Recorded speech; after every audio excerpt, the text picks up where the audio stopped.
Hi everyone, welcome to day 21 of the 30 Days Drawing Challenge. It's the end of the third week and we're moving on to more complicated concepts in art, I suppose, where we're talking about perspective drawing. So, in real life, things are at different distances away from us, and if something's really far away, it's not small, it's just far away. So when we see, let's say, a cube, because it's small, it looks like all the sides are the same length, but in reality, the back of the cube that we can't see is going to be a smaller square than the side that we can see. So if we were to see a really long object, or even if there was a tree that had fallen over, one side would seem smaller than the one in front of us. I'm not explaining it very well, but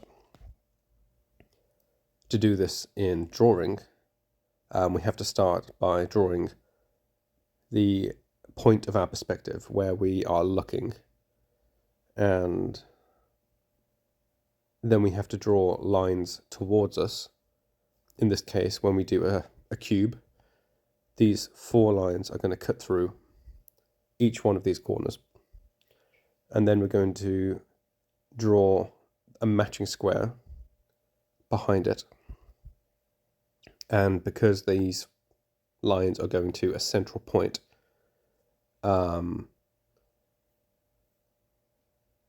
it's going to seem, how do I say this? It's going to focus in and then naturally get smaller. So these lines are our guides. And I'm going to do 3 examples, but this is the first cube. And it's probably going to be the worst example, but let's try it again. I'm going to draw enough lines for all 4 points. And as long as they're below this flat line, it should be easy enough to draw. So that's going to be our bottom line of our front-facing cube. And I'm just going to freehand where the other lines are going to be, and we're going to draw lines through that. I suppose there's a couple of different ways you can do this.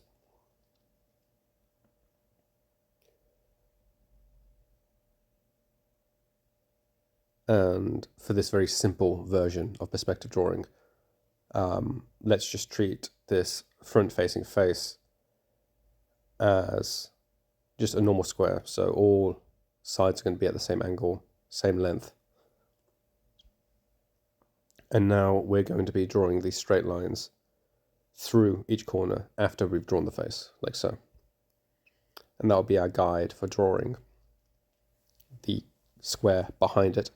And we're going to connect it up along these guidelines.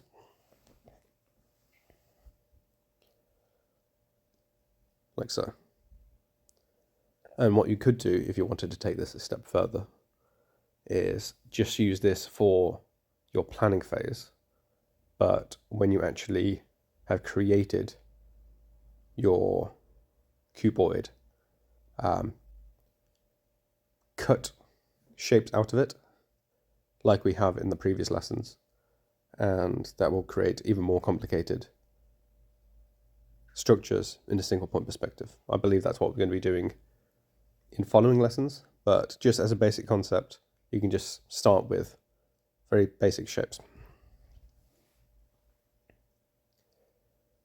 And of course, the further right or left from the central point of perspective is going to really warp things and make them seem a lot thinner, which is to be expected.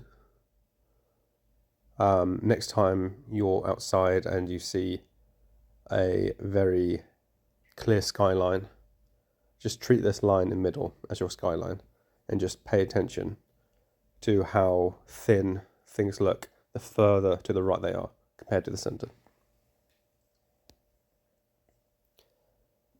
But there we essentially have it. I think it looks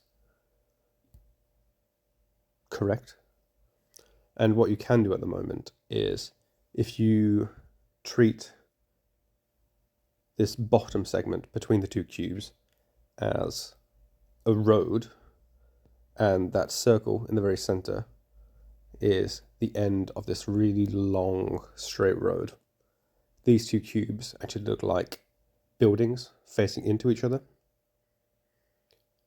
And if you were to create cubes all the way down these guidelines, it would look like a really long street filled with houses, and that would be quite a good way to practice your single point perspective drawings. And of course, it doesn't have to be below the line, it can be above, and it should still apply these rules. So you can do it at any angle, I suppose. But this is all about practice, so make them as complicated or as simple as you want, but just give it a go. Take an empty page and just fill it with cubes going as far back as possible. So I've drawn my 3 quite close, but that initial square can be as far down this road as you like.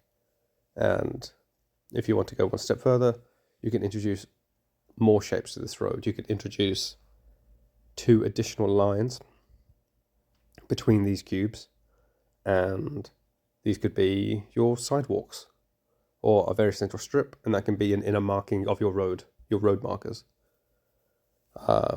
If you want to get even more complicated, you could add up cars, and I suppose that's what it takes to just build up one of these larger pieces of art. It's just to keep on adding different layers from a simple concept.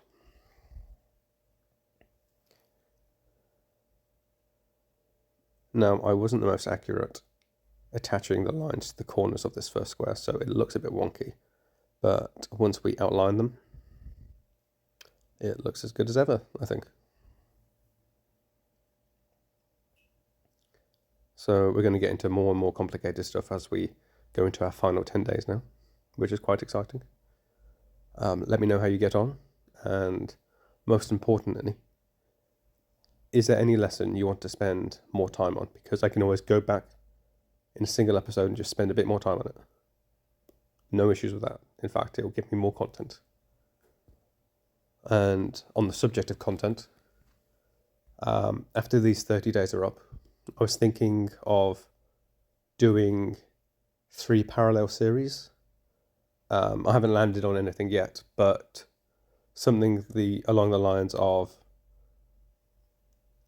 on, let's say, Monday, I can do drawing tutorials like I'm doing in this challenge.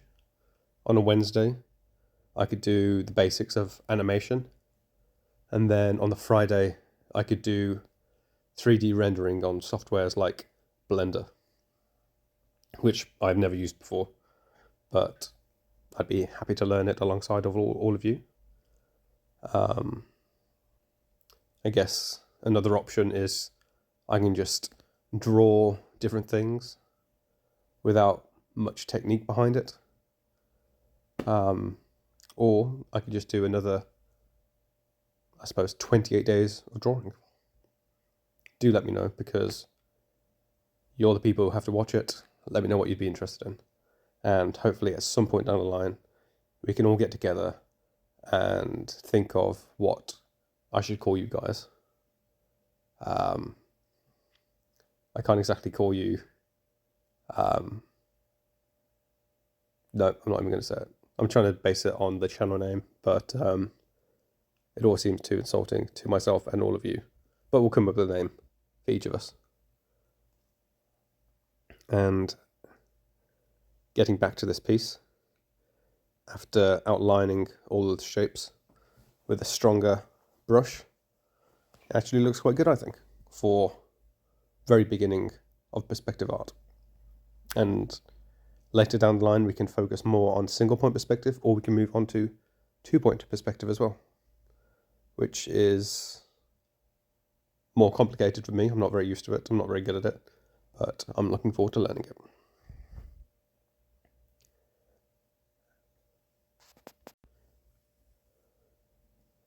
And that's about it today. I think after I upload this recording today, I am more than likely going to be trying this a bit more, maybe with some different kinds of shapes like triangles or even cylinders. And we're very used to doing work with cylinders, so I'm sure it wouldn't be too difficult to apply the previous day's techniques into something with perspective. So we've already made a totem recently and a cup of tea/coffee/hot chocolate. What we could do is a perspective drawing of a hot drink from an aerial view. All you'd have to do is work on the perspective of a circle for the base and then a larger semicircle on top of it. Seems a bit complicated, but you could certainly do that with a totem to begin with. And maybe I will. But it's the end of the lesson. Thank you everyone for joining, and I hope you're having fun drawing alongside me. Goodbye everyone. Thank you.